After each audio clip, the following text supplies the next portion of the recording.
Estamos de volta para mais uma aula de escatologia. Estivemos estudando já 3 capítulos, 3 aulas muito importantes, falando sobre a importância da escatologia no panorama bíblico.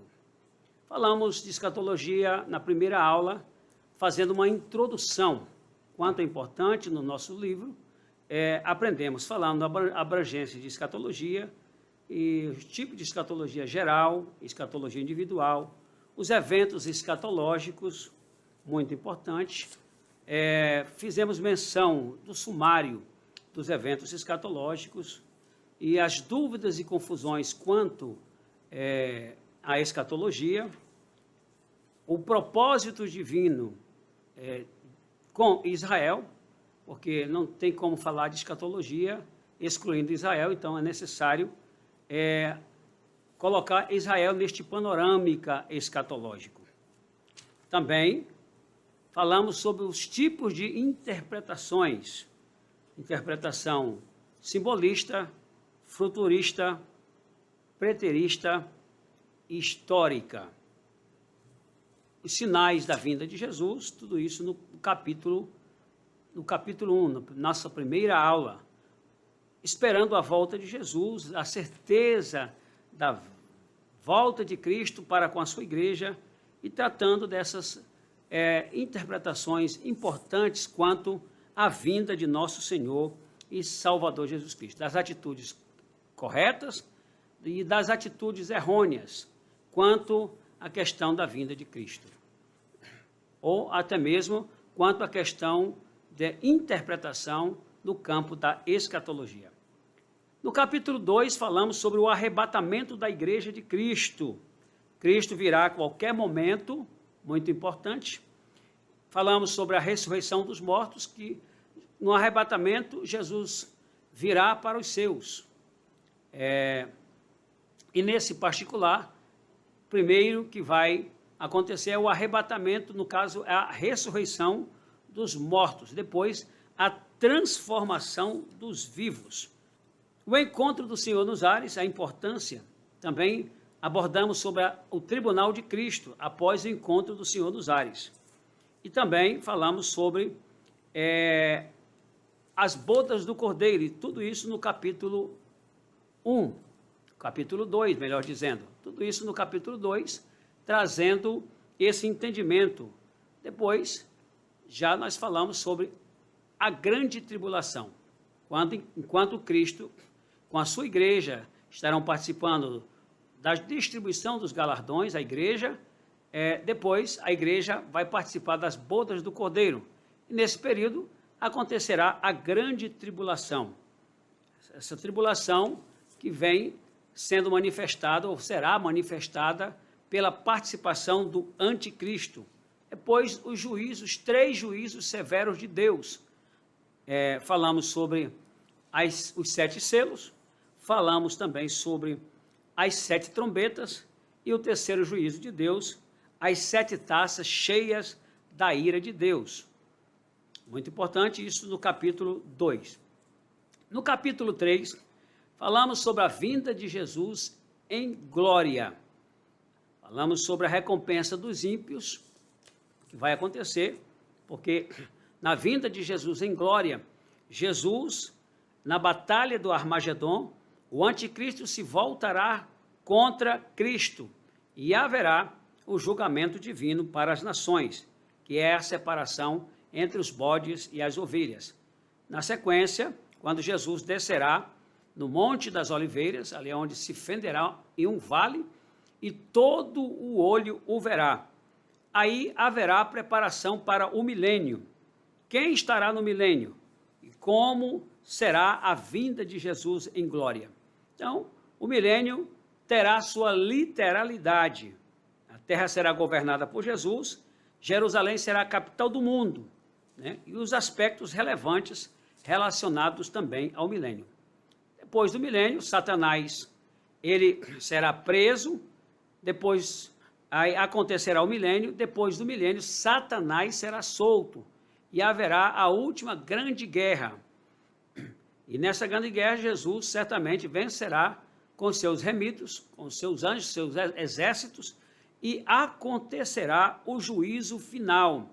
E falamos sobre as bases legais do juízo final.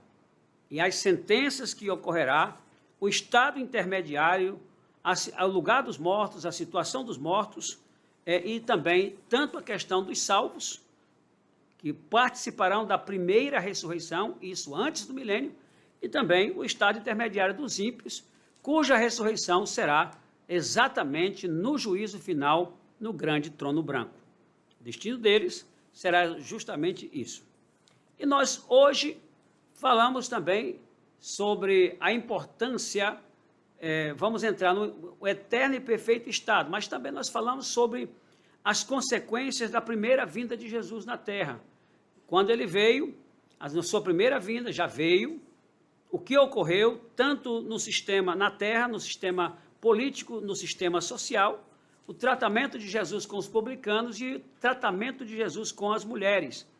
A manifestação de Cristo, ou seja, o seu poder sendo manifesto tanto na terra como na natureza, na sua morte, no céu, na terra, o que ocorreu, o véu que se rasgou, os terremotos que aconteceu, o terremoto que aconteceu e no mundo dos mortos. A volta de Jesus e suas consequências já na segunda vinda de Jesus, na sua primeira fase, o rapto da igreja, o que acontecerá tanto na terra, no céu, na terra, e também as decorrências no paraíso, nos ares, a alegria pelos galardões recebidos.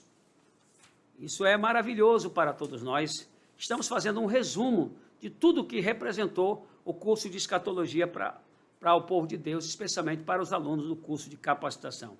A grande tribulação, isso já no momento da segunda etapa, da sua segunda vinda, na segunda fase.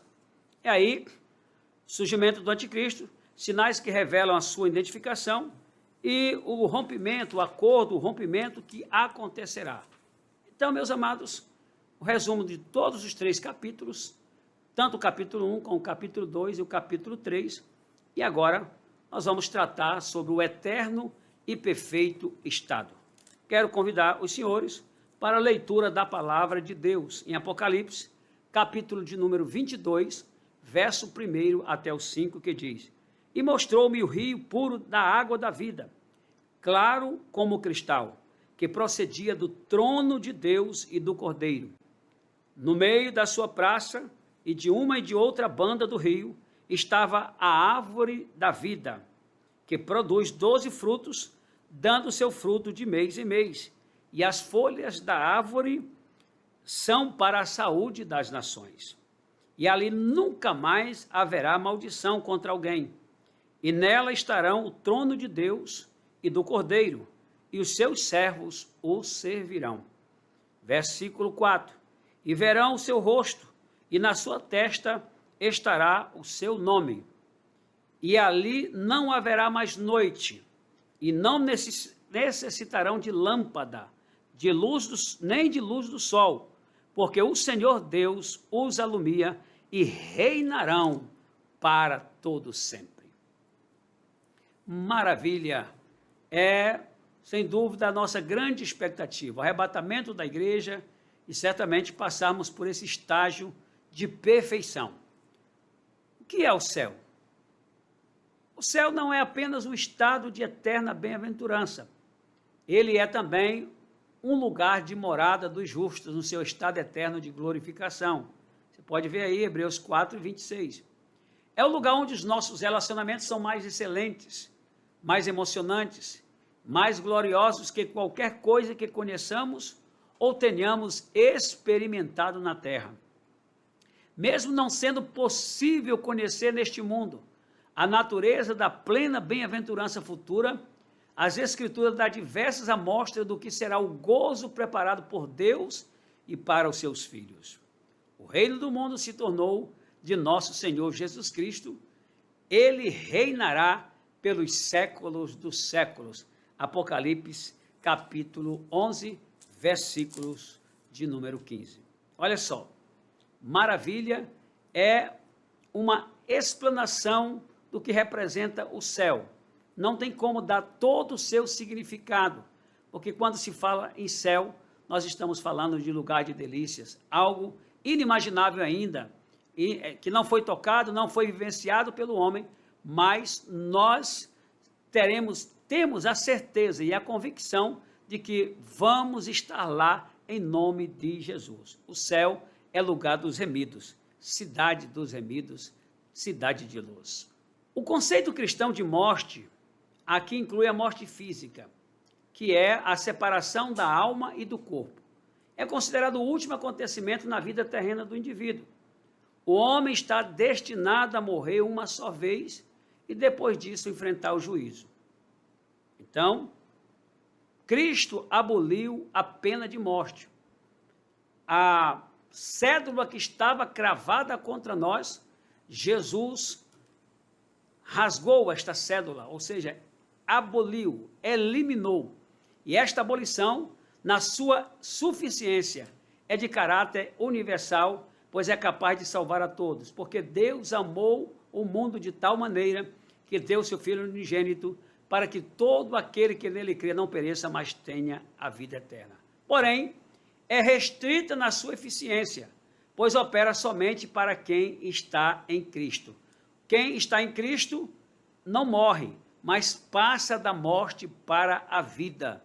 Essa é a eficiência da nossa trajetória em Cristo. Cristo em nós, esperança da glória. Quem está em Cristo, nova criatura é.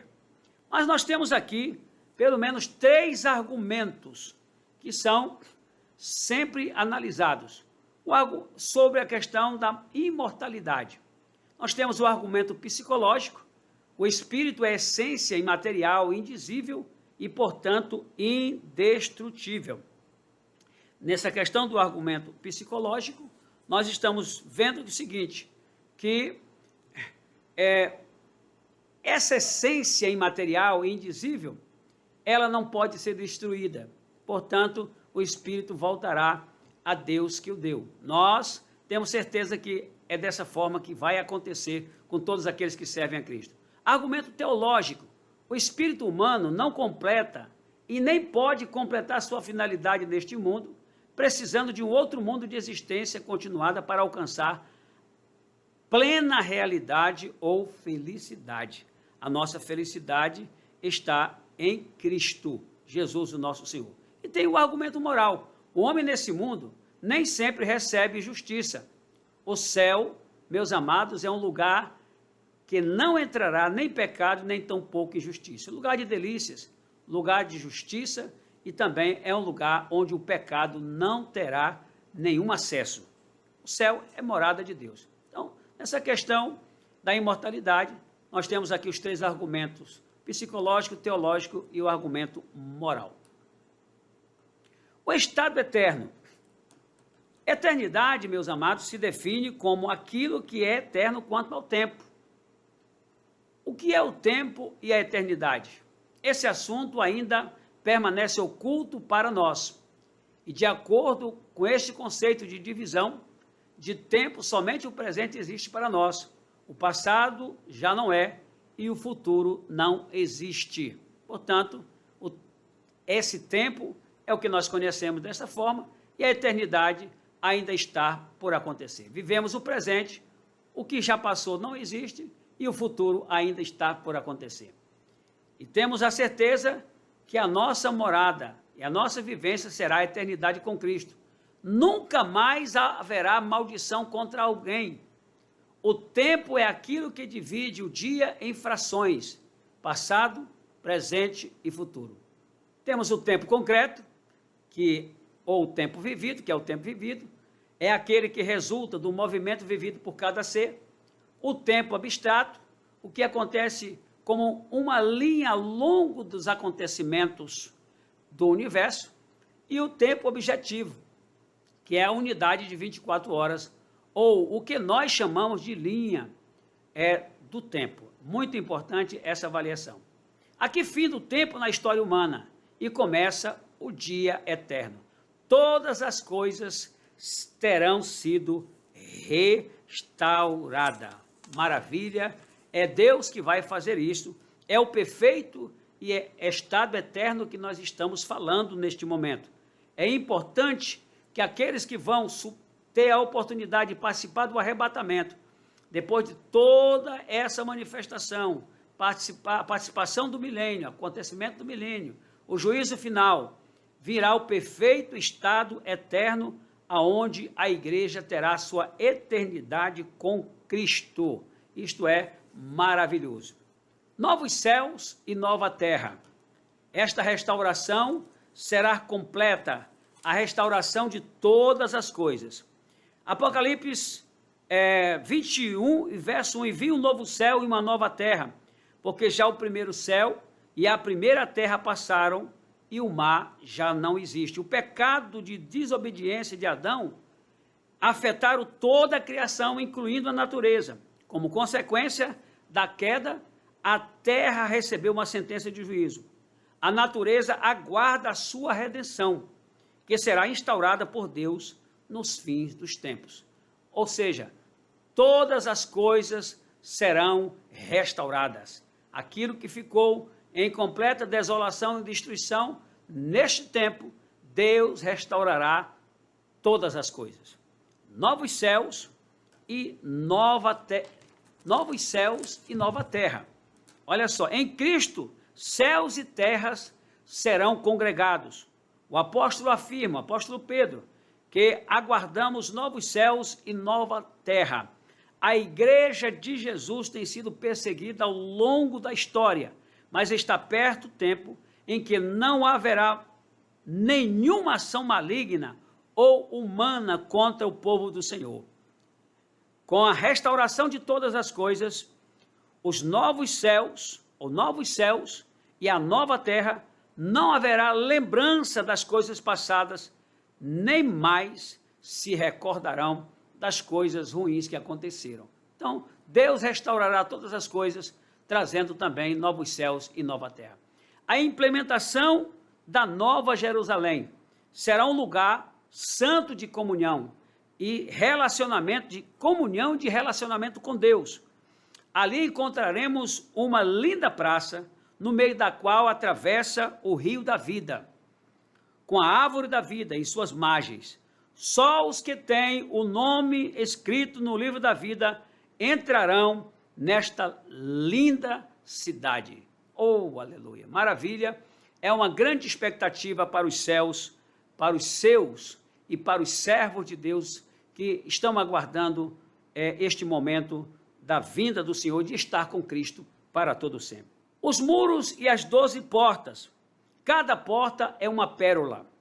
A praça é de ouro puro, como vidro transparente. O muro é de jaspe, a cidade de ouro, semelhante a vidro puro. Olha só, ouro puro, semelhante a vidro puro. Os nomes nas portas representam a fidelidade de Deus para com Abraão, Isaque e Jacó. Nela não haverá templo, pois o seu templo é o Senhor, o Deus Todo-Poderoso e o Cordeiro. Os 12 fundamentos da cidade. E o muro da cidade tinha 12 fundamentos, e nele os nomes dos 12 apóstolos do Cordeiro. Apocalipse capítulo 21, versículo 14. Os nomes dos apóstolos dos fundamentos representam a igreja de Cristo como coluna e firmeza da verdade, através da doutrina dos apóstolos. Ali não haverá mais tristeza, novos céus e nova terra. Estamos falando do perfeito estado eterno, aonde haverá todo esse equilíbrio e essa estrutura para os que estiverem ali servindo ao Senhor para todo sempre. Então, não haverá mais tristeza. Um dos principais motivos para a tristeza é a morte. Ou seja, ninguém pode escapar da morte nos nossos dias, mas na Nova Jerusalém, a morte não mais existirá. Não haverá luto e nem lágrimas. Aqui, eu vi até um certo pregador rimando, dizendo o seguinte: meus amados, a morte não morrerá, porque se a morte morrer, haverá outro vilão maior do que a morte da morte. Isso é uma rima de pregador, mas a morte será lançada também no lago de fogo ardente com enxofre, né? Então, não haverá pecados e nem pecadores. Ali não haverá maldição contra ninguém. Deus enxugará dos nossos olhos toda a lágrima. Não haverá mais ressentimento, não haverá sentimento de pena, de dor, de separação.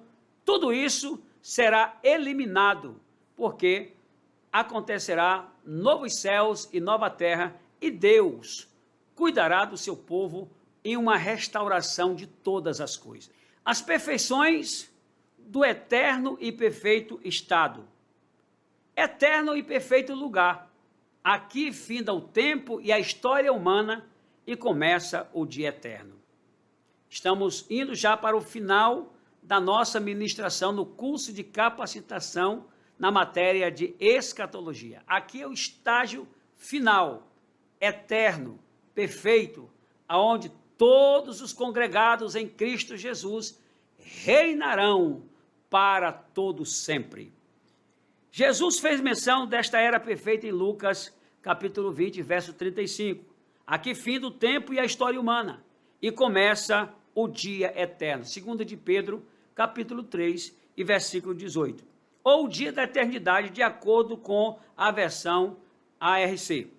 A igreja em estado de glória e felicidade governará a terra sob Cristo. Cristo no comando e a igreja sob a égide de Cristo, sendo edificada no santo temor do Senhor. À medida que a eternidade for passando, conheceremos mais e mais da sabedoria e do poder insondáveis de Deus. As infinitas belezas celestiais e reveladas começarão a ser conhecidas. 1 Coríntios capítulo 2 e verso 9. As coisas que o olho não viu, que o ouvido não ouviu e não subiu ao coração são as que Deus tem reservado ou separado para aqueles que o amam. Os maravilhosos e profundos mistérios de Deus começarão a ser conhecidos. 1 Coríntios 4 e 5. Esta é uma das razões porque Jesus vem revelar e explicar grandes segredos que hoje tanto nos intrigam. Mas o que nossas mentes não alcançariam se hoje fossem revelados? Então, os salvos, oriundos do milênio, viverão para sempre na terra, mediante a árvore da vida. Apocalipse 22, verso 2. Não mediante a ressurreição, nem porque passaram do estado mortal para o imortal. Então, haverá um perfeito gozo, uma perfeição completa na vida de todos aqueles que estiverem com Cristo e reinarão para todo sempre. A eternidade é infinda, não temos como dimensionar. Então, meus amados, as perfeições do eterno e perfeito estado, nós temos aqui 7 estágios de perfeição. Santidade perfeita. Nunca haverá qualquer maldição. Apocalipse capítulo 22, versículo 3. Governo perfeito. Cristo exercerá um governo perfeito. Nesse governo perfeito, todas as tentativas humanas de governar bem a terra fracassaram e ainda continua fracassando. Mas Cristo exercerá um governo perfeito no seu tempo. Nunca mais haverá desordem, insatisfação, injustiça. Não haverá necessidade de guerras, de greves, de colocar insatisfação, de sindicatos ou coisa parecida. Nada disso mais terá necessidade, porque o governo será um governo perfeito. Porém, o serviço aqui é um serviço perfeito, completo, serviço perfeito, culto perfeito, não haverá imperfeições de forma alguma. Os seus servos os servirão com a perfeição inimaginável. Olha só como é importante isso aqui. O maior serviço do homem é servir a Deus. O trabalho para Deus será então perfeito, culto perfeito, atividades perfeitas, haverá uma completude, uma plenitude nessas atividades quanto ao serviço a Deus. Visão perfeita. Contemplaremos a face do Senhor. Para contemplar o Senhor face a face, a nossa visão precisa ser uma visão perfeita. Esse contemplar a face do Senhor, somente com uma visão perfeita, isto será possível. Aqui neste mundo, dificilmente veem a face de seus senhores, o chefe de nações, mas nós veremos a face do Senhor, nosso Deus. Estaremos presentes, portanto, essa visão será perfeita, contemplaremos a face do Senhor. Teremos uma identidade ou uma identificação perfeita, e nas suas frontes estará o nome dele, estará nas suas frontes o nome dele. Haverá uma perfeita identificação entre Deus e seus remidos, mas nessa época de santidade perfeita, o próprio nome de Deus estará sobre a fronte dos seus. E aqui, meus amados, nós encerramos, porque fazendo essas duas colocações, já tivemos uma participação de 3 longos capítulos, e agora nós encerramos o curso de escatologia, as perfeições do eterno e perfeito estado. Iluminação perfeita. Então já não haverá mais noite, nem precisam eles de luz, de candeia, nem de luz do sol, porque o Senhor Deus brilhará sobre eles. Apocalipse 22:5. O nosso conhecimento será então perfeito dentro do plano humano, em glória. As luzes que até então teremos serão ofuscadas pelo superior e abundante conhecimento divino. Oh, maravilha! Iluminação perfeita, tudo completo, e esse é o momento de nós nos esforçarmos para continuar vigiando, esperando a volta do Senhor. E temos aqui a interação perfeita, e reinarão pelos séculos dos séculos, todos juntos, harmonicamente sempre. Isso jamais será conseguido aqui, mas no perfeito estado eterno, sim, Deus será então tudo em todos, conforme está escrito em 1 Coríntios 15:28, e para sempre continuará o eterno e perfeito estado. Portanto, meus irmãos, enquanto estivermos aqui, sigamos a orientação de 1 Coríntios 15:58. Meus irmãos, sede firmes e constantes, sempre abundantes na obra do Senhor, sabendo que o vosso trabalho não é vão no Senhor. Maranata, ora vem, Senhor Jesus. Que a graça de nosso Senhor Jesus Cristo e o amor de Deus e a comunhão do Espírito Santo seja com todos. Espero ter contribuído no nosso curso de capacitação na matéria de escatologia para a edificação de todos.